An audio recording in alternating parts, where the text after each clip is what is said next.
남북 정상의 11년 만의 평양 만남, 오전 의전에서는 그야말로 파격의 연속 장면이 연출됐습니다. 네, 계속해서 전문가들과 3차 남북 정상회담의 의미 짚어보도록 하겠습니다.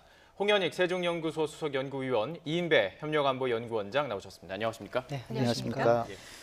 네, 일단 오늘 공항에 도착해서부터 굉장히 의전상으로 보면 파격의 연속이었습니다. 일단 리설주 여사까지, 그 퍼스트레이디까지 동반을 해서 영접을 나온 이 부분이 좀 파격 중에 파격이라고 볼 수 있겠죠? 김정일 위원장은 영부인이 없었죠. 없었고,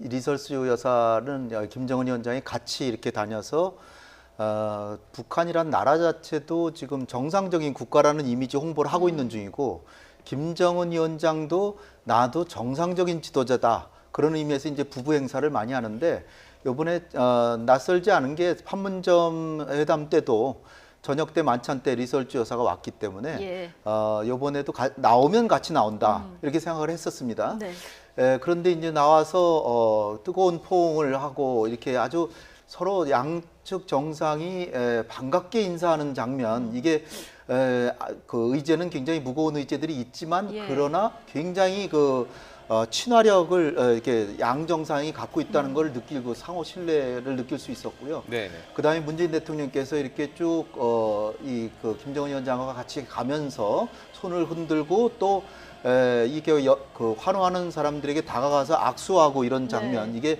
민주주의 국가의 지도자다. 특히 마지막에 아주 깊숙이 고개를 숙여서 인사하고, 그렇죠. 문재인 대통령이 90도 인사를 합니다. 저는 거기서 느껴진 게, 당신들은 김정은을 저렇게 모실지 모르지만 우리 민주주의 국가에서는 국민이 주인이다. 이런 거를 몸으로 실제로 보여주신 게 아닌가 이렇게 보고요. 그다음에 이제 카프레이드 했다 그런데 그 화면으로 못 봤지만은 분명히 김정숙 여사하고 같은 차를 타고 갔는데 도착할 땐 김정은 위원장 같이 왔다. 김정은 위원장이 백화원 초대석까지 같이 간 것도 굉장히 이례적이고요. 그리고 카퍼레이드하고 이렇게 또 차를 또 갈아타서 일부러 얘기하면서 이렇게 왔다 그러는데, 옛날에 김대중 대통령 2000년에는 그게 논란이 된 적도 있죠. 그렇게 아무런 배석자도 없이 정상끼리 얘기하는 거는 이게 당시만 해도 상호 적대감 같은 게 강했기 때문에 이게 어떻게 보면은 우리 민주주의 체제에 어긋나는 게 아니냐 뭐 이런 얘기까지 막 있었는데, 그런데 지난번에 이미 도보다리 회담에서 두 분만 아무 배석자 없이 얘기를 했기 때문에 지금 같은 차를 타셨다라고 하는 거는 사실 전혀 새로운 게 아니다. 그리고 두 사람 간의 어떤 신뢰와 친밀도를 말해주는 것으로서 상당히 좋은 모습이다 이렇게 보여집니다. 지금 저희가 표정만 봐도 뭐 친근함을 연출한다기보다는 상당히 이미 뭐 대통령 두 정상 간에는 세 번째 만남이고요. 그리고 뭐 퍼스트 레이드들끼리도 좀 두 번째 만남이지 않습니까? 이러다 보니까 그냥 이제 편안해 보이는 이런 모습을 볼 수가 있습니다. 네, 저는 그 장면 공항에서의 만남을 보면서 매우 이례적이면서 매우 정상적이다 이런 생각을 해봤습니다.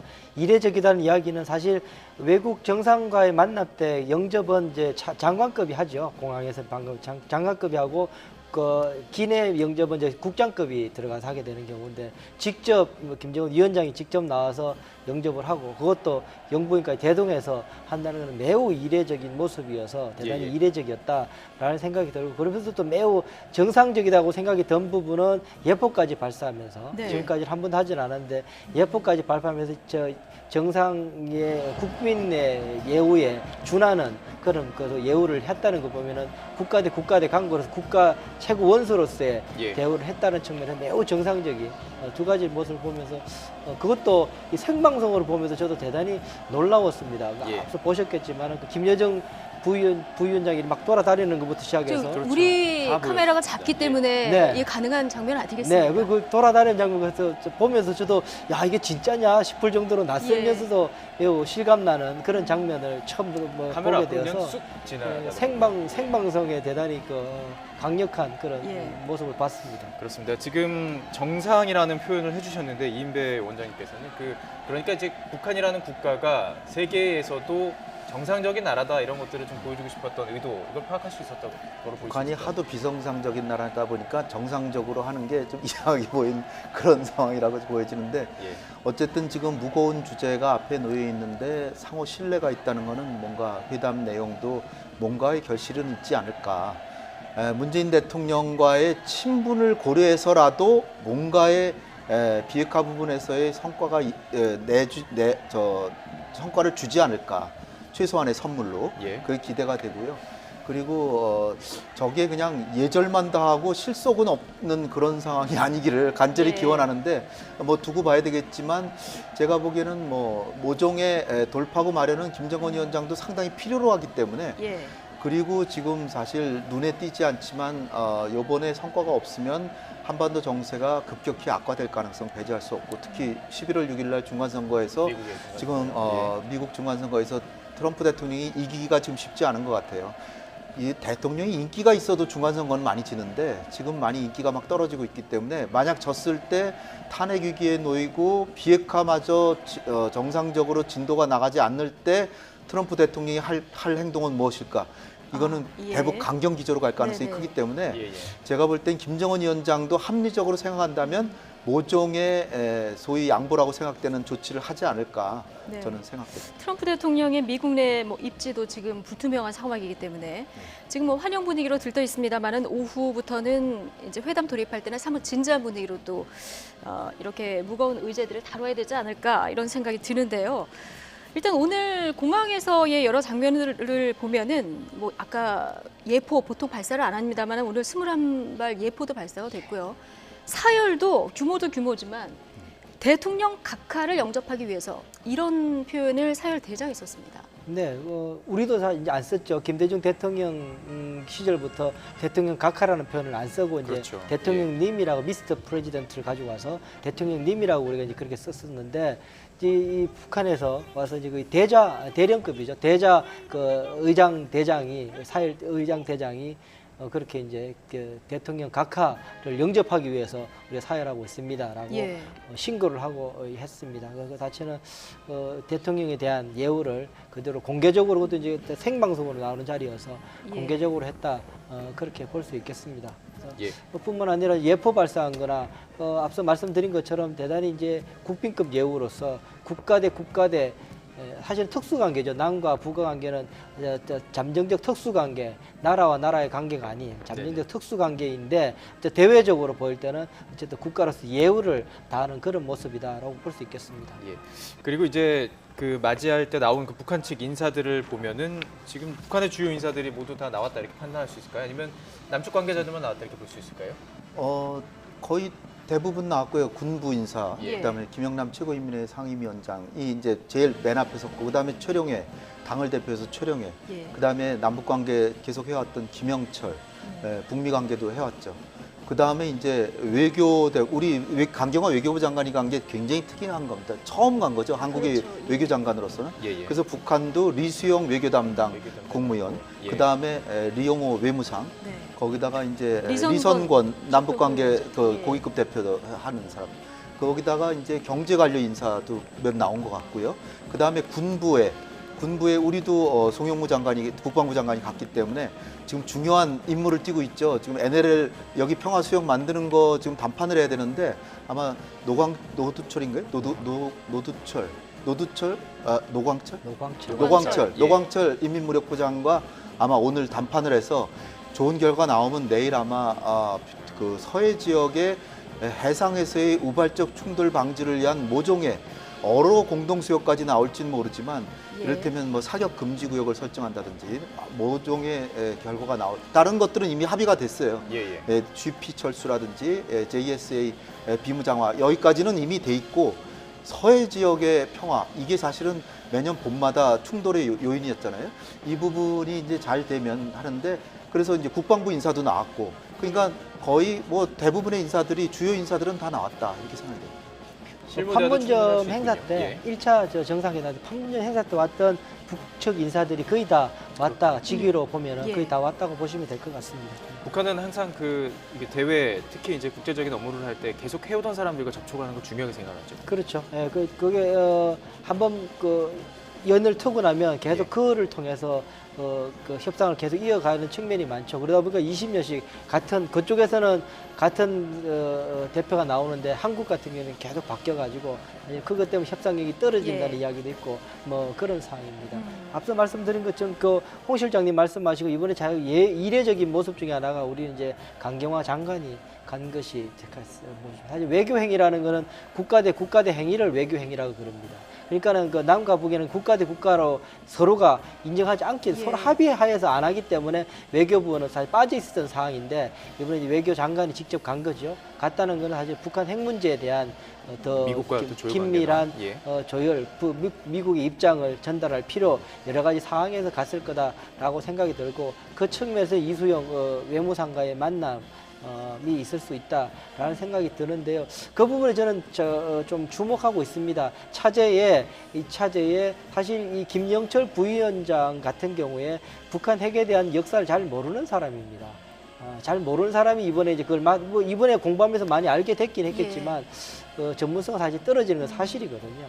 거기에다가 미국 내에서도 김영철 부위원장에 대한 불신들이 이미 벌써 그 제재 대상으로 올라와 있었다가 워싱턴까지 이번에 좀 데려다 놓기는 하긴 했었는데 이번에 뭐 편지 사건으로 인해 가지고 불신도 좀 커져 있는 상황이고 교착 상황을 만든 김정은 위원장도 그 말 하지 않습니까? 그내 세세적으로 그 문장을 안 챙겨서 이 사단이 났다라고 이야기한 부분이 있어서 이 차제에 저는 이 북미 간의 협상에 다선 모멘tum도 마련하고 여러 가지 북핵 협상의 좀 진전을 위해서라도 좀 채널을 바꿔보는 게 어떨까. 그래서 이영호와 우리 강 장관과 그리고 이영호와의 뭔가 폼페이오 외교 북한에서도 외교통, 외교를 오랫동안 채널을 해왔던, 만드는 것도 이번에 했으면 좋겠다라는 생각은 해보는데요. 그래서 이번에 배석을 누가 하게 될까도 조금 주목하는 부분 중에 하나입니다.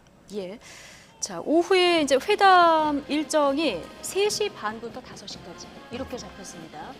누가 배석을 할지는 지금 뭐 얘기를 해주셨지만 아직 모르는 이런 상황인데 1시간 반 생각보다는 조금 짧은 시간이라서 뭔가 큰 틀에 좀 조율이 있지 않았을까 이런 예상도 해볼 수 있을 것 같아요. 사실 정상 간에 담판하는 게 오랜 시간 한다고 되는 문제도 아니고 사전에 조율이 되는데 이번에는 그렇게 준비 시간이 많지는 않았을 거예요.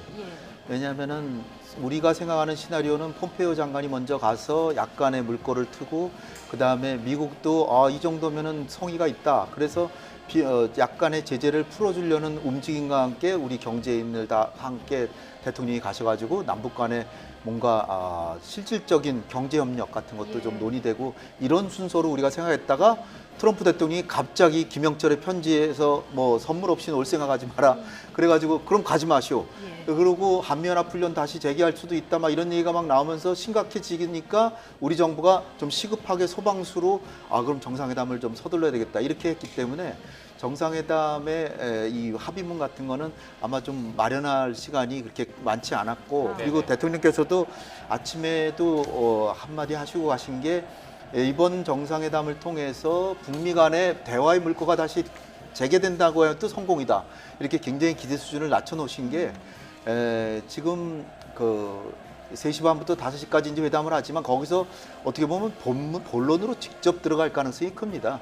물론 이제 처음에는 이제 4.27 합의에 대해서 어떻게 이행이 됐고 이렇게 얘기를 하는데 얘기하다 보면 자연스럽게 비핵화 문제 딱 나오고 가장 중요한 회자라고 나오고 거기서 이제 우리가 지금 이 4대 그룹의 총수를 다 같이 동반해서 온 거에서 알 수 있듯이 우리는 적극적으로 경협을 해서 남북한 경제가 호혜적으로 진흥할 모든 준비가 다 돼 있는데 이 비핵화 욕이 걸려 있으니 이걸 어떡하냐. 그러니까 김정은을 책망하기보다는 어쨌든 걸려 있는 거 아니냐. 당신이 여러 가지로 성의를 보인 것도 아는데 그러나 미국 주 당사자인 미국이 생각하기에 이 핵 프로그램 계속 돌아가고 신고도 안 하니까 무슨 내용의 프로그램 갖고 있는지도 모르고 그러니까 그 부분에서 모종의 조치를 해준다면 모든 게 순조롭고 우리 민족으로 봐도 굉장히 증오할 수 있는 좋은 기회인데 한번 단안을 내려보는 게 어떻겠냐. 이렇게 넌지시 얘기를 하고 거기서 의외로 그냥 바로 선뜻 좋은 얘기가 나오면 굉장히 회담이 빨리 끝날 테고 아니면 오늘 밤에 한 번 더 숙고해보고 내일 아침에 결론을 내시지 않을까. 예, 미국은 지금 대북 제재 기조를 계속 유지를 하고 있는 상황이기 때문에 사실 총수들이 가도 남북 경협과 관련해서 뭐 어떤 합의를 이끌어낼 수는 없는 이런 상황인 건 뭐 자명하지 않습니까? 그럼에도 불구하고 이제 대기업 총수라든가 남북 경협의 의지를 보여주는 수행단들을 데리고 간 거는 말씀하신 대로 뭔가 이런 우리가 의지가 있으니까 비핵화에 대한 뭔가의 좀 진전된 입장을 내달라 이런 걸 좀 압박하는 네, 이런 상황이라고 볼 수 있을까요? 자주 말씀드린 바 있지만 협력 이론의 이론 중에 하나가 그 그늘 이론이라고 있습니다. 그늘이 높고 길고 짙을수록 협력의 가능성이 높아진다고 이야기를 하고 있는 거죠. 그 말은 예. 그 말은 무슨 말이냐면 의지를 더 명확하게 잘 보여주면 예. 협력의 의지를 다 명확하게 잘 보여주면 그 협력의 규칙성과 예. 의지가 더 잘 보여지면 협력의 가능성이 높아진다고 이제 그늘을 비유해서 이야기하는 경우가 있는데 이런 거죠. 이번에 같은 경우도 이제 그 경제 수장들을 다 그 정책 결정을 내릴 수 있는 수장들을 직접 다 데리고 가게 되는 경우인데요. 그렇게 함으로 인해서 그쪽에 부총리, 그 사람 무역상 출신이죠. 그 사람을 통해서 북한 내부의 발전 방향이나 발전 전략에 대한 이야기를 들어볼 것이고 거기에 대해서 이제 우리 기업들은 자선 사업가들은 아닙니다. 예. 얼마나 그 이익을 창출할 수 있는가, 이익을 창출한다는 것이 국부를 늘리는 거니까요. 예. 그쪽 차원에서 이제 그런 이제 사업 아이템들을 좀 고민하고 올 것이고 그런 차원에서 이제 좀 보여줄 수 있을 거라는 생각이 듭니다. 예. 그래서 매우 중요한 그 회담이라는 생각이 들고 저는 이번에 보면 11년 만이잖아요. 그렇죠. 네, 평양에서의 지난번에 만남이요. 우리 판문점 회담 때 보면요 예상 밖으로 두 분이서 만나는 시간은 그렇게 길지 않았습니다. 제 기억으로 2시간이 넘지 않았던 걸로 기억이 나는데요. 단독 회담이나 예, 예. 나머지는 뭐 확대 정상회담 잠깐 하고 말고 그런 식이었거든요. 나머지는 부대 행사들이 훨씬 많았던 시간이었고 이번에도 1시간 반이 예정돼 있고요. 제가 볼 때는 추측입니다. 내일이나 되면 다 결정이 나겠지만 네네. 합의문은 대통령께서 말씀하셨지만 새로운 합의 내는 건 아니다라고 말해서 지금 판문점 선언에서 진일보한 거기에 대한 더 구체적인 몇 가지 합의 이루어지는 수준으로 나올 거다. 우리가 관심을 갖는 비핵화에 관해서는 더 이상의 합의문으로 나오지는 않을 것 같다라는 생각을 저는 합니다. 예. 단지 김정은 위원장을 통해서 인용할 만한 수준의 제가 바라기는 인용할 만한 수준의 비핵화 의지 일정이 포함되어 있는 핵 포기 대상이 포함되어 있는 리스트를 언제까지 어떻게 신고할 것인가에 대한 예. 입장들을 아마 인용할 수 있을 만큼의 이야기를 듣고 온다면 그것을 통해서 9월 말에 있을 한미 정상회담 뉴욕에서 그걸 통해서 미국을 움직일 수 있는 동력을 마련할 수 있지 않겠는가라는 것이 아마 지금으로서는 최적의 시나리오다라고 생각을 예. 합니다. 근데 지금 전 세계가 생방송으로 지켜보면서 주목하는 상황입니다. 그런데 이제 합의문에는 말씀하신 대로 안 담길 수도 있지만 뭔가 비핵화에 대해서 북한이 진전된 입장을 이번에도 내놓지 않는다면은 예를 들어서 뭐 한국당에서 얘기하는 육성으로라도 뭐 비핵화 의지를 다시 천명을 한다든가 이런 어떤 진일보된 입장이 없다고 하면은 어떻습니까? 없으면은 뭐 성공했다고 보기 어려운 거죠. 네. 그러니까 최소한이라고 생각되는 게 김정은 위원장이 직접 자기 입을 통해서 그 지난번에 우리 특사에게 했던 얘기를 다시 한번 이 트럼프 대통령의 첫째 임기 중에 비핵화를 완료하고자 하는 게 저의 의지다라고 얘기를 하고 네네. 그 다음에 두 번째로는 종전선언을 우리는 원하는데 그 비핵화 부분에 있어서 일단 신고에 대해서 할 충분한 용의를 갖고 있다.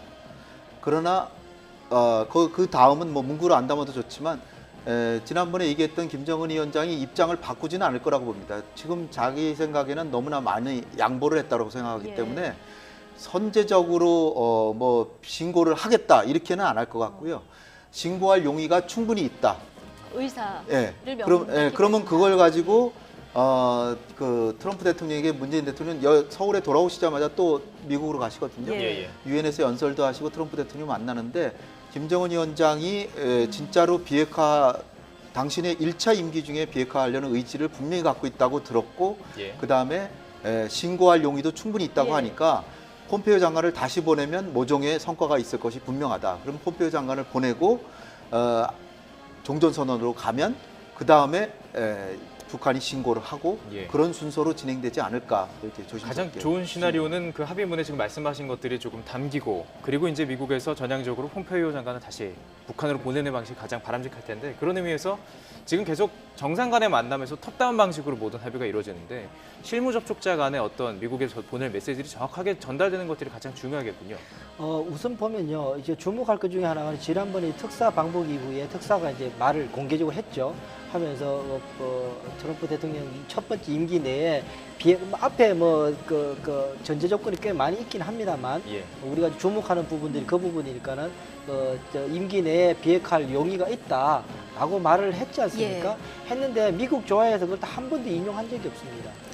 오히려 볼턴이 인용하는 것은 지난번에 그 판문점 정상회담 때 1년 안에 비핵화하겠다고 예. 이야기했던 것을 그렇게 하겠다 그랬다. 그것만 3번이나 그 미국 언론에다 공개합니다. 1년이라고 이야기합니다. 임기 내라는 건 2년인데요. 네. 그런 거를 봤을 때는 이번에 특사가 가가지고 들어온 것에 대해서 미국은 별로 움직일 반응을 안 보였던 거죠. 그렇다면은 대통령께서 이번에 가셨을 때는 그거보다는 또 진전된 표명이 있지 않으면 움직이기가 좀 어렵지 않겠는가라는 생각을 좀 해보게 됩니다. 그것과 이제 그렇게 되면 이제 폼페이오 국무장관 움직이기 시작하겠죠. 저희가 지금 또 화면 왼쪽에서는 순안공항에 문재인 대통령 내외가 도착했을 때 모습을 보여드리고 있고요. 그렇습니다. 오른쪽 화면에는 이제 백하원 초대석의 모습을 보여드리고 있습니다. 이렇게 뭐 북한의 모습을 저희가 화면으로 본 적은 있습니다만은 생방송으로 이렇게 봤다는 것 자체가 굉장히 이례적이고요. 이례적이라기보다는 굉장히 파격이고 그리고 북측에서도 이런 취재 협조가 굉장히 잘 되고 있다. 이렇게 볼 수 있겠죠. 네, 지난번에 우리가 싱가포르 정상회담 때도 보면요. 김정은 위원장과 트럼프 대통령 간에 뭐 했던 것들이 그날 밤에 하고 나면 그 다음날 아침에 바로바로 노동신문에 막 떴지 않습니까? 예. 그 이야기는 뭐냐면 노동신문에서 판을 다 짜놓고 사진만 오케이 하면 바로 실을 쓸 준비를 해놨다는 건데 예. 사실은 노동신문에서 이 시간이 많이 그 보도가 늦어지는 이유 중에 뭐냐면 최고 존엄에 대한 사진을 고르고 검열받는 시간이 되게 오래 걸려요. 예. 그게 어려워서. 그런데 그것을 김여정 그 동생이 부부장이 바로 현지에서 체크해서 오케이해서 쏘아주니까 바로바로 올릴 수 있었거든요. 예, 예. 그렇게 보면 이번에도 이 도열하기 전에 김여정 부위원장의 모습 왔다 갔다 하는 모습이 예. 좀 보였었던 것처럼 그 역할이 컸지 않겠는가 그런 생각이 저는 해보게 됩니다. 예,